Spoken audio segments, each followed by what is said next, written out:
Hello, all.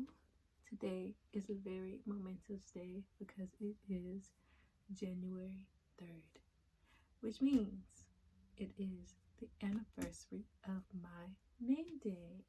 And if you don't know what that means, it means it was my birthday. It's my birthday, B. It's my birthday. It's the day that I was born. And today I turned 26. I don't look so tired today. But yeah, I turned 26 today. I'm gonna have a glass of wine after I'm done with this. Gonna celebrate a little bit. But yeah, I just wanted to have a little general reading because I'm like my birthday. I always say this, but I was born on the third day of a new millennium, and I always have this existential crisis, like when it comes to my birthday, because not only is it the new year, but I'm also gaining another year of my life. And these days, I'm getting up there in age, so it's like I've been thinking about the goals that I've been going towards, how close, how far, like how I development wise. And it just makes you think. When you're younger, it's just like, oh, a party, cake, presents, and now it's just like 401k, midlife crisis, insurance, all that kind of stuff. um, but yeah, it just gets more serious. So I have a general message today. I'm not gonna do any piles today, so let's just go ahead and jump right in.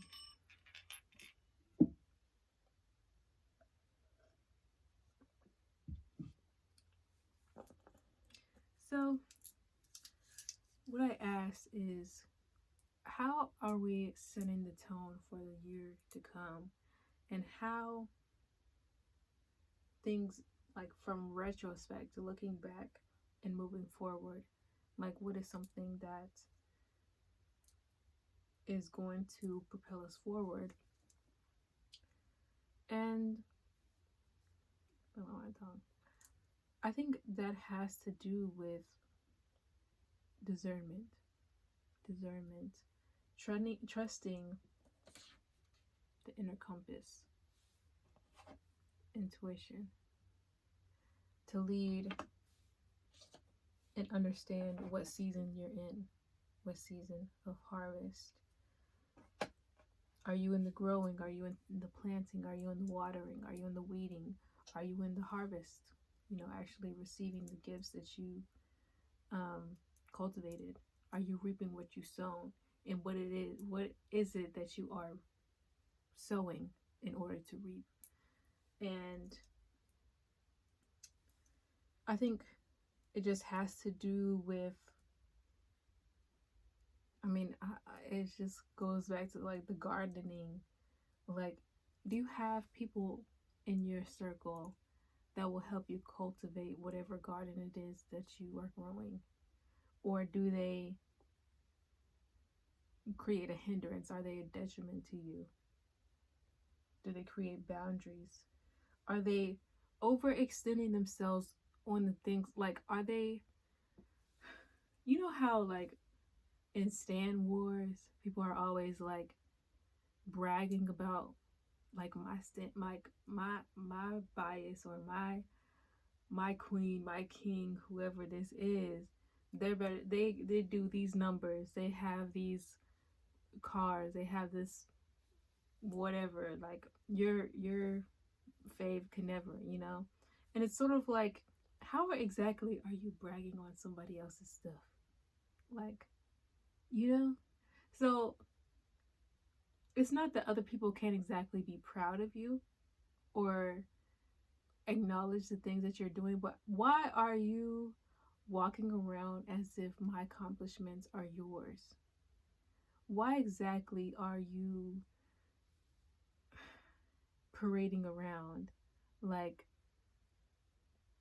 I can shield you forever? You know, it's like you're not my lackey, you're not my minion. Essentially, we're supposed to be friends, we're supposed to be family, we're supposed to be colleagues, but that's not exactly how you're seeing me, how you're seeing our relationship. And, you know, having to be more territorial with what you have, with what you are cultivating. Because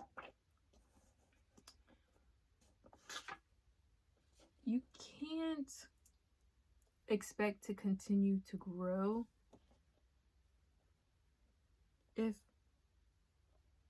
you're feeding people like like Megan Thee Stallion said, you not bringing nothing to the table but your plate. Like, what else are you bringing to the table? Like, you just coming to eat, like at Thanksgiving. I think it was, well, I don't think it was Jackie on it, because she was saying, like, if you come to my house and you homophobic, if you all these phobic or racism, like, you can't come back to my house. You can't. And honestly, it makes me think about Kai Cenat and how he had all his friends. He had his crew. And, you know, he basically had to bribe them to do better for themselves. Or he had to keep covering for people who were essentially like on stream, like he was a streamer, so he like they are very strict about what kind of language you can use. So his friends kept saying the F word, rhymes with maggot. And, you know, after a while he just had to kick him out, because it's you you want to be a part of my crew, but you're not helping in any kind of way. If anything, you're causing problems for me. If anything, you're making me have a headache. If anything, you're making me lose opportunities, because other people, like, how am I supposed to get sponsorships if they think that I'm associated, or I, you know, if like birds of a feather flock together. So how exactly would they see me if they think that you're doing that? So having to separate from other people, like that saying, like, oh, I'm leaving you in 2025. We leaving this trend in 2025. No, I'm leaving you in 2025. Because we can't do this. No, we're not doing it. I can't have that, because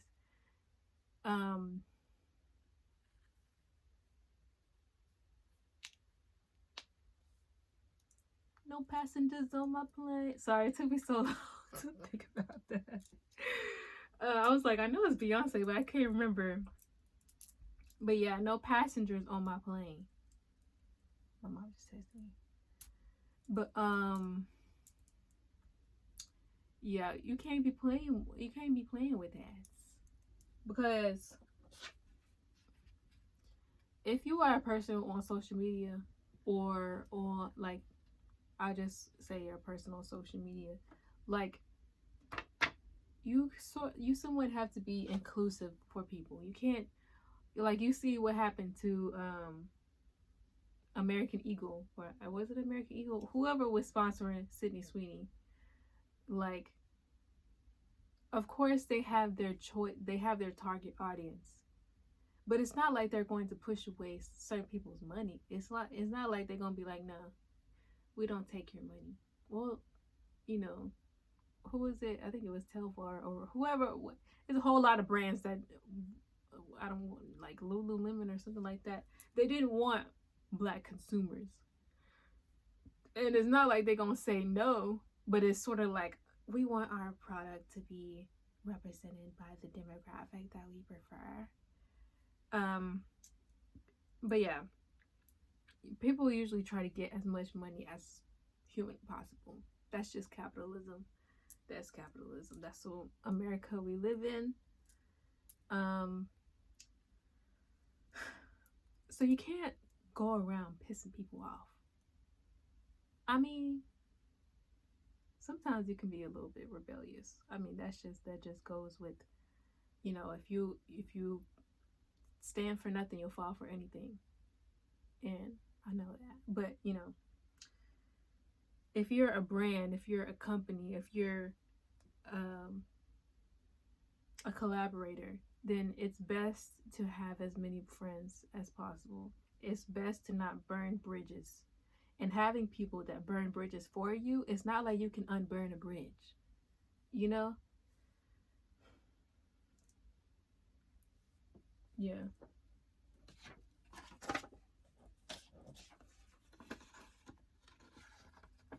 They covet what you have.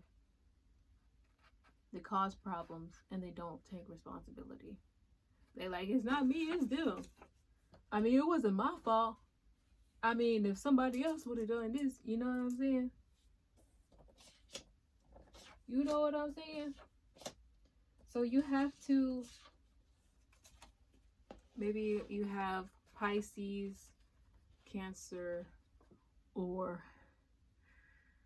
Scorpio.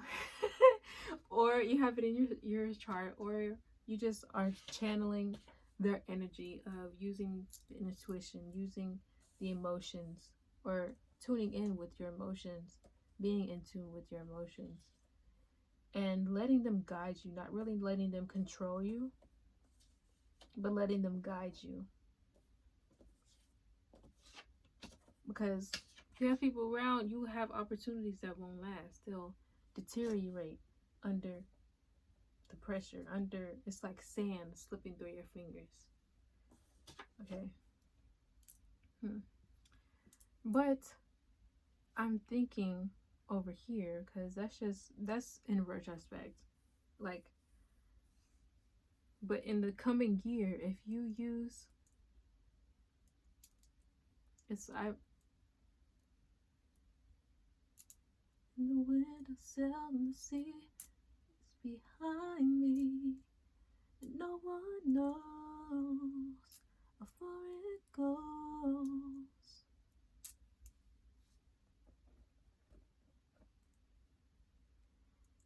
Yeah, how Moana is a wayfinder. She measures the stars. She feels the water, the flow of the water. She listens to the wind. The color of the wind. Have you ever seen a wolf cry to Broomcorn Road and ask a grinning bobcat why it grins? Can you see with all the colors of the mountain? Can you paint with all the colors of the wind? Paint with all the colors of the wind. So you just have to become a creature of your own kind. Well, not exactly of your own kind, you know, like your inner witch or whatever, inner warlock or fairy, or, you know, whatever mythical creature you identify with, whatever goddess, god, you know, you have to be less human. That makes any sense at all. Of course, we are essences living inside of a human body. We are experiencing the human experience. We feel, we taste, we smell in our human bodies. But it acts as an antenna, as a compass. But it also, because of the things that we learn within human society, it is a detriment to us in certain ways. So you sort of have to pivot how you identify.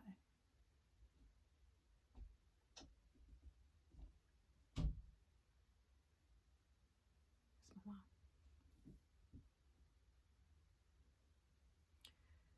But yes.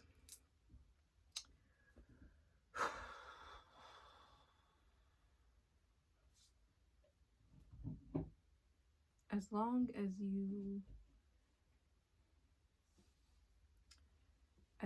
you are in tune with the direction, the wind. I don't know if you've seen Prince of Stride Alternative. Is an anime about running, but one of the guys who was just super weird, he was like, whenever you feel the wind beneath your feet or something like that, you run. But he was just like a very he was just basically saying whenever you feel the urge, whenever the wind carries you, whatever direction, whatever way, whatever speed, your body just feels it and goes. So you just have to be more instinctual. Use your animal instincts, and use that to guide you in whatever direction that the Lord is sending for you. Because there is a harvest. You have trekked through the desert, and now you're arriving at the oasis, at the paradise.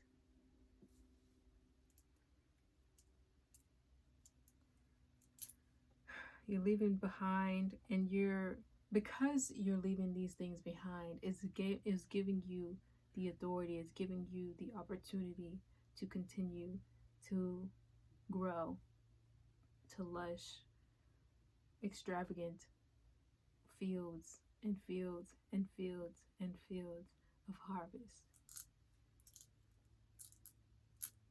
Is going to be a lot less resistance, less struggle, less strife.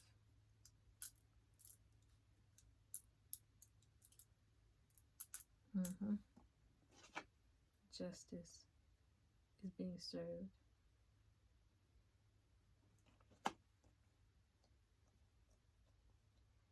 Because certain things, people were blocking you. People were like,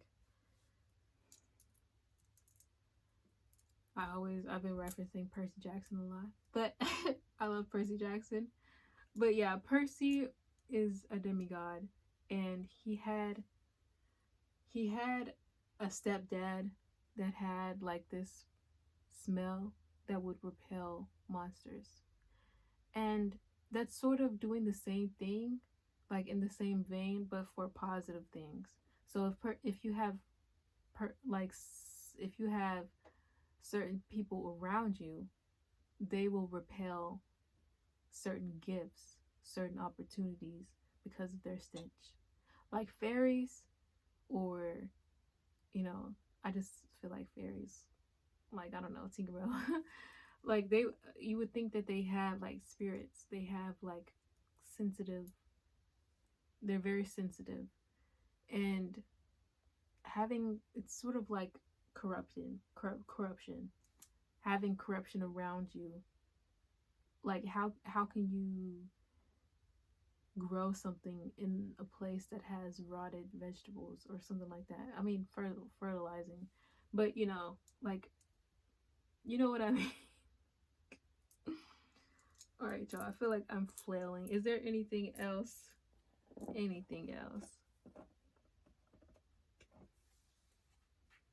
Can you live with all the voices of the mountain? Paint with all the colors of the wind.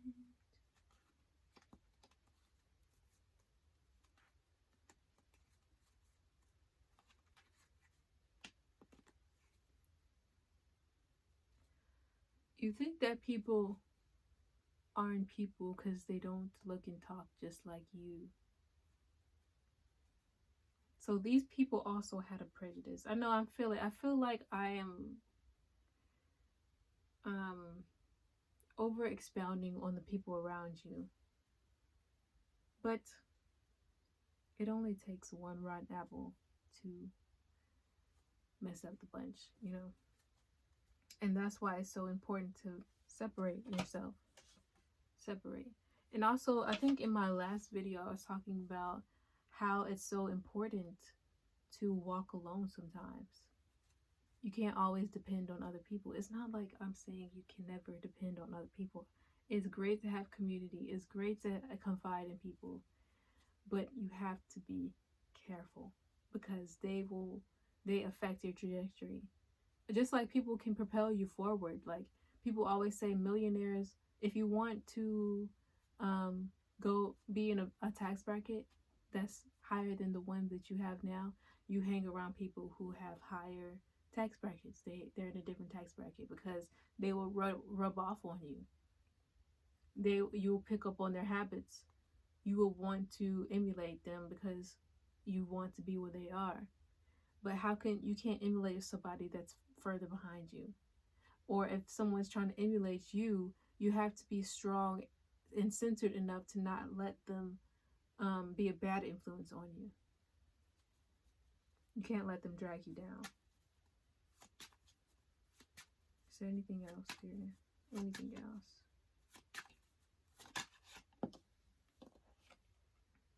Yeah. Legacy and inheritance. Fatality. Legacy. There is so much in store for you this year, but you have to let go of some things, and you have to implement some. See, the time that you have alone when you're not pouring into the people who are detriment, you'll be able to pour into yourself more. You have a clearer mind. You'll be able to slip in and out of your schedule. You'll be able to be more flexible with the decisions that you're having. You'll be able to make them faster because nobody is influencing you. Not like, oh bro, you don't want to do that, or oh sis, like, listen to your big sis, girl, you don't want to do that, that type of thing. Like, you don't need worms in your ear. It's gonna cloud up your intuition. You need everything clear. You need silence, a little bit of solitude. I'm not saying that you have to cut everybody off and never talk to them again, but you need to be centered. You need to understand your situation and grow within it. Okay? But I do want to say that making the decision to invest in yourself, which really it is investing in yourself, it will be the best decision that you have ever made, especially for this year. I don't know if you need to look into your charts, if you have like, I forget what it's called, like your North Node or South Node, or I think it's like Saturn return or something like that, where you hit a certain age and it's sort of like everything opens up. Maybe you're a late bloomer. Maybe you just don't understand your own potential. But if you take the time to look within, you'll be able to find it and imagine it. You'll be able, not imagine it, realize it. Yeah. Realize your potential and actualize it, okay? All right, that's what I got for y'all.